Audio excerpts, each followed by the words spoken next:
In this interview, I'm going to be talking to Georg Rute, who is the CEO of new U.S. company Gridraven, and they are into AI and dynamic line ratings for power grids. Now, that doesn't sound very sexy, but given, in particular in the United States, the power shortage or the growth in power load and the inability or the problems the system is having in adapting to that, it is a big deal. So, welcome to the interview, George. Thank you, Mark. I'm happy to be here. Well, look, we've been talking to different companies and different organizations about dynamic line ratings for a long time, 2, 3 years. But now everybody is piling into AI. It's top of the mind when we want to know how it works. So maybe just give us an overview of what the problem is and how your AI solution solves it. Well, I think power grids are absolutely top of mind and really cool and interesting as well. Maybe the topic sounds wonky, but when you think about what it really means for all of us, it means how do we power our lives? How do we get to work? Electricity is really at the core of everything we do, and at the core of electricity is the transmission grid, transmission and distribution that gets the electricity we need. And it turns out that that's the part of the energy system that it takes the longest amount of time to build. You can build a new power plant once you have obtained the pieces in a few years, but it takes on average 10 years to build a new overhead line. These are the high voltage lines that you see when you're driving across the country. And the reason for that is simple. It takes all of the landowners have to agree to any change in their land. Anyway, that's the problem. We want to power our economies with much more electricity than today.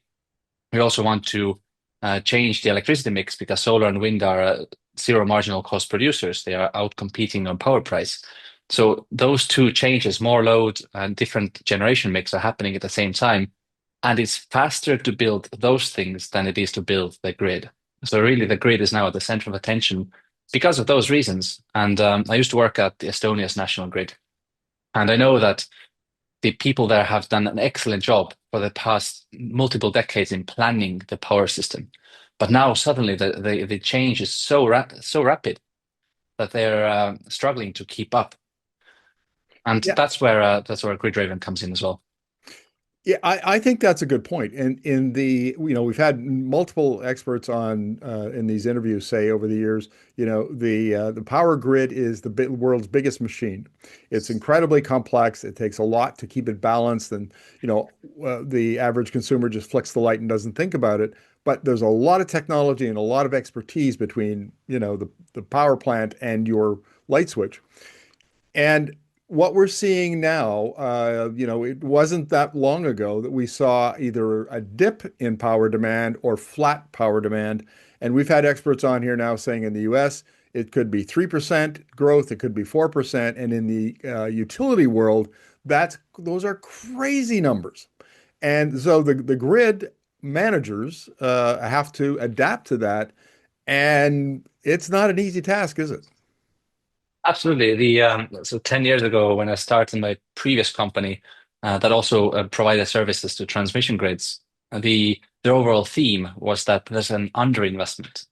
The electricity prices had been so low for so long that not enough power plants were being built, and everybody knew that the power plants are getting old, but nobody was really replacing them because if you wanted to build a new power plant, you would be paid something 30, $40 per megawatt hour, which wouldn't really cover the costs. So that was just recent. That was like a few years ago. And now we're at a point where everybody's asking for power now in gigawatts. So that's a major change. Indeed. Okay, let's talk about how the basic principle here is to use software and AI to deliver more power through the existing transmission lines, correct?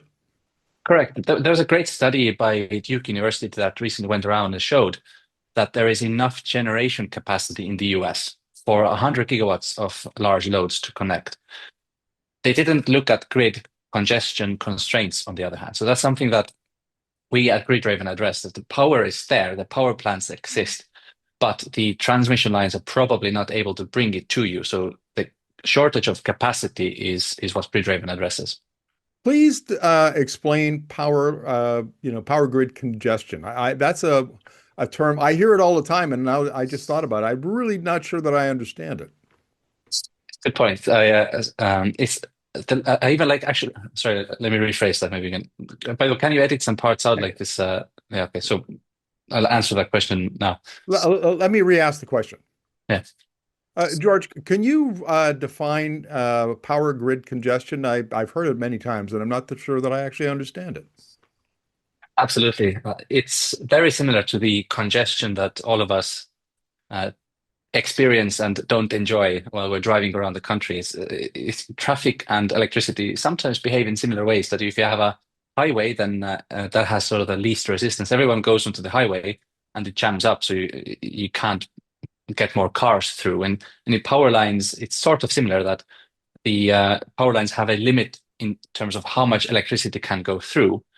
And very often those limits are met. So by congestion, we really mean that we know that the transmission lines are going to be overloaded if we turn on another power plant. So we don't turn that power plant on. That's what we mean by congestion. It's the grid would not be able to bring the power that we need. Normally, congestion is seen days in advance. We grid operators always model the future, so congestion normally doesn't happen in real time. That's then they have done a planning mistake. Congestion is seen in planning, and why it's also actually very important. The term congestion in the US is that we can directly see the monetary cost of congestion. It costs $20 billion every year to US consumers, uh, and this cost is the electricity cost is higher than it would be otherwise, because there are cheaper power plants that are not turned on and more expensive power plants are turned on because of congestion, because the grid wouldn't be able to bring the cheap power. And that additional cost is 20 billion already and growing. Explain how your AI solution solves that problem.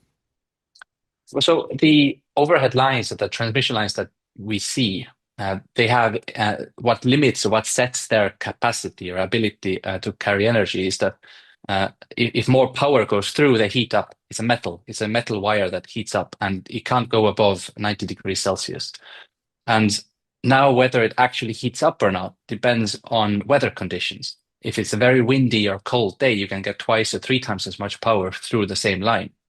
So that's what we take advantage of. And if you scroll back time to 1970s when most of the grid was built, you had a power plant, nuclear, coal, or gas, and you had the center of load, like an industry or city, and you made sure that the transmission line in between is able to carry the maximum output of that power plant under the worst conditions of a hot summer day with no wind. So up until very recently, the grid was sufficient in most conditions. Now, because of this load growth and change in generation mix, we are having to make use of that additional capacity that has always been there physically in the grid, but hasn't been necessary economically up until today. That's interesting. I haven't had it explained to me quite like that. That makes a lot of sense. So explain how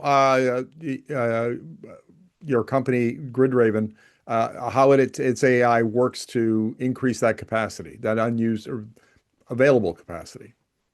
The short explanation is that we have the world's most accurate wind forecast because you need to know the weather conditions, temperature, wind, sunshine, exactly where the power lines are so that you can calculate and forecast the amount of electricity that it can carry.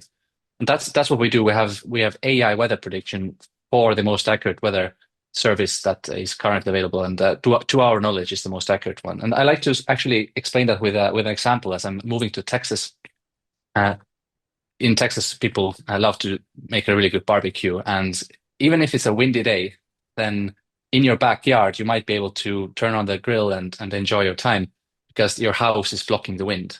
So on a very windy day across the country and the power lines, it still might be almost zero wind where the transmission lines are if they're sheltered by trees and buildings. And so our weather forecast has to account with that. We have to account with full detail so that we don't overheat even a small part of a long transmission line. How do you get the data available so that your system can do that? That's a great question. And over, uh, over the last few years, there have been some major technical developments. Everyone's followed the solar panel cost reduction and battery cost reduction. There's a third technology that has really reduced in cost, and that's lidar, or laser interferometry. Interferometry. I can't pronounce that, but whatever it is, it's this technology that we're using to see, like self-driving cars, see what's coming ahead of them, and also the geological agencies across the states have flown airplanes and with lidar measured where things are. So there are 3D maps of 96% of the US where we can see within 1 meter where everything is, trees, buildings, hills, and the remaining 4%, those we can get from satellites. Oh, that's fascinating. So your system can provide 30% more power without doing anything other than deploying this software? Correct. Yes. The 30%, that's an average figure, and that's when we compare our most accurate line rating forecast to what is used by grid operators today. As I said earlier, they built the grid 40 years ago, and they assumed the worst case conditions. And so if you look at a hot summer day with no wind, then you have a certain amount of transmission capacity. Now, on a windy, cold day, or over the year on average, you have 30% more than that baseline.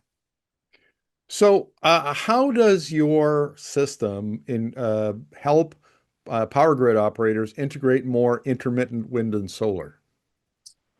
It helps. So it does help integrate wind and solar directly, but it also helps integrate power systems that. So it, I'll answer in. I'll come back to your answer, but I want to highlight this not just for solar and wind. The $20 billion in congestion in the United States already today.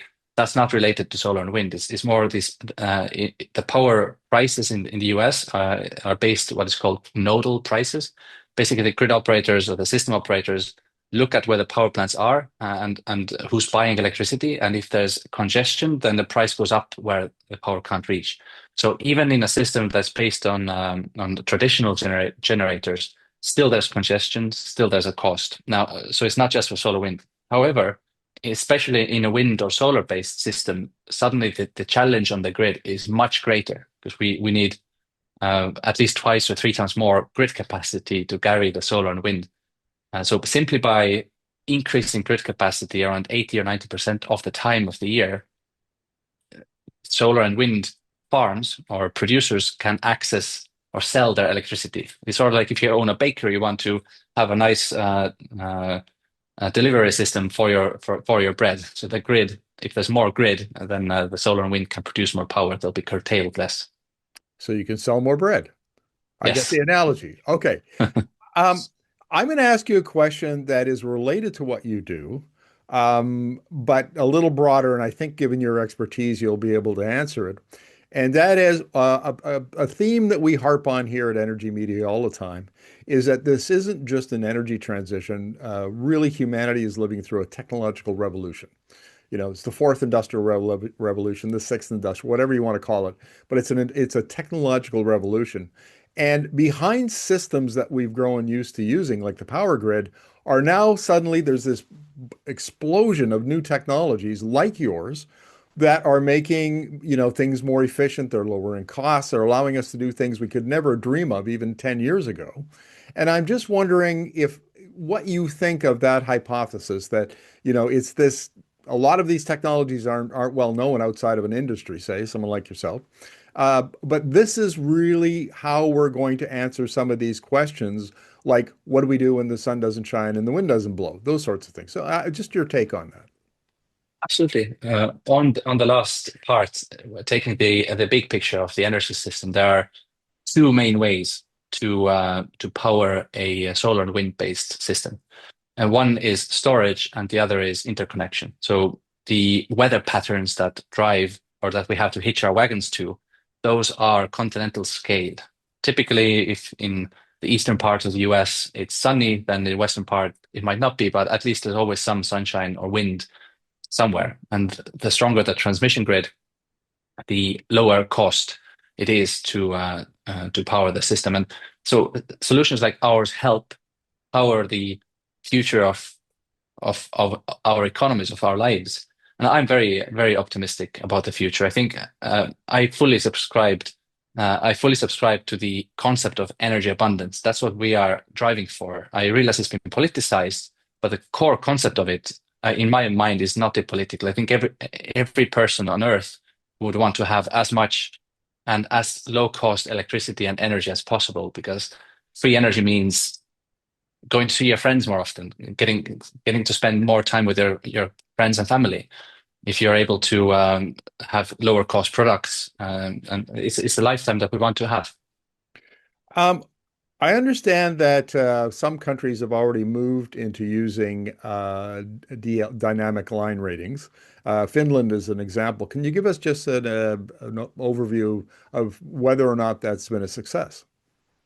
Yes, so the Finnish national grid purchased our dynamic line rating solution, which does not use any hardware, and there's zero hardware solution. So it's the first in the world and the largest dynamic line rating project in the world that we are very proud of, and it serves as a lighthouse for more of these in Europe, in the US, and globally.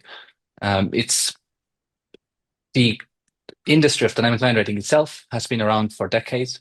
There are a lot of companies who provide dynamic line ratings. However, to my knowledge, all of them are using hardware to in some extent or the other. There are very few exceptions, and in those cases, they are using publicly available weather models or third-party weather models to do so. And the fundamental issue is that all of the weather forecasts, if you go on your phone, you look at what's the weather like, is giving you a wind speed for where you're located, but it's really the wind for the entire region where you're in.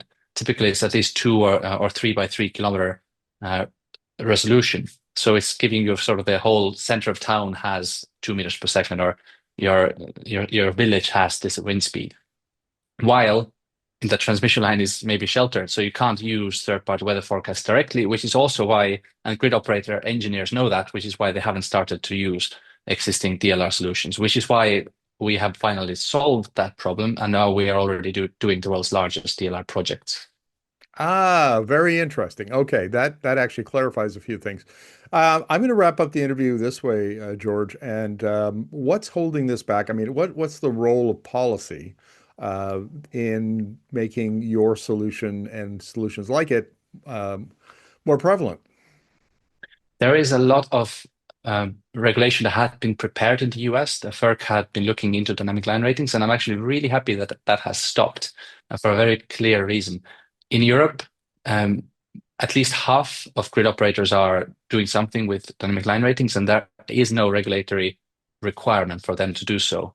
It is very clearly in their financial interest to do so. Similarly, in Finland, in the case there is no regulation requiring it. And our positioning is that it does not need regulation. It's very clear that if there's load growth happening in your system, you want to serve your customers, you want more grid capacity. So I don't actually see a regulatory requirement for DLR. I think in my conversations with management and engineers in utilities, it's really the question, does it actually work? And if they see that it works and you can scale to all of your lines with some software, it's a no-brainer value proposition. And now in the case with Finland, it's proven, so I believe we will scale it up very quickly. I mentioned this before many times on my interviews, but I'm fortunate enough to sit on the journalism panel of the U.S. Energy Association when they do their technical briefings, monthly technical briefings. And every time that we have one of those, it's always utility executives. It might be a vice president, a CEO, a regulator, a system operator, whatever, but it's somebody inside the U.S. utility industry. And one of the things I've noticed over the last 2 or 3 years is these folks are getting panicked. They're retiring coal plants, they're retiring gas plants. Demand is going up. They can't get equipment to, like transformers that they need. I mean, the whole system is under stress, and they're looking around for any solutions that they can find. Just as you say, if it works and delivers as promised, they don't need FERC to tell them to do it. They're going to pile in. Now, as that's my reading on it from, this exposure, is that a fair insight into the issue and the That's problem? 100%. I fully agree. And that's also why I'm here on this podcast. I'm doing my best to spread the word to make it known that this solution is there. It's already in use in a full nation, in an entire country.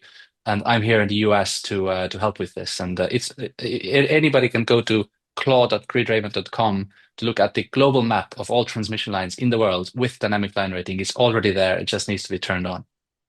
George, this has been fascinating, and you're a very good spokesperson because very clear explanation of what are complex issues. Thank you very much for doing this. Thank you so much, Markham. It was a pleasure.